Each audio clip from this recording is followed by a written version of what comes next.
આજે આપણે બિરસા મુંડા વિશે માહિતી જાણીશું। બિરસા મુંડાનો જન્મ 15મી નવેમ્બર 1875માં થયો હતો।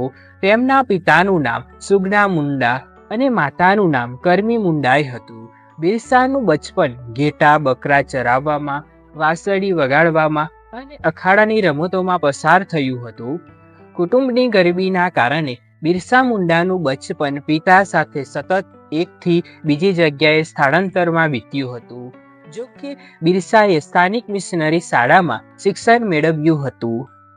તેણે બચપનમાં મુંડા લોકો અને દીકુ વચ્ચેના સંગ્રામની વાતો સાંભળી હતી। તેણે જનોઈ ધારણ કરી હતી તેમજ વૈષ્ણવ ધર્મ પ્રચારક સાથે પણ કામ કર્યું હતું। યુવાન વયે તેઓ જનજાતિ સમાજના ઉત્કર્ષણના કાર્યોમાં લાગી ગયા હતા।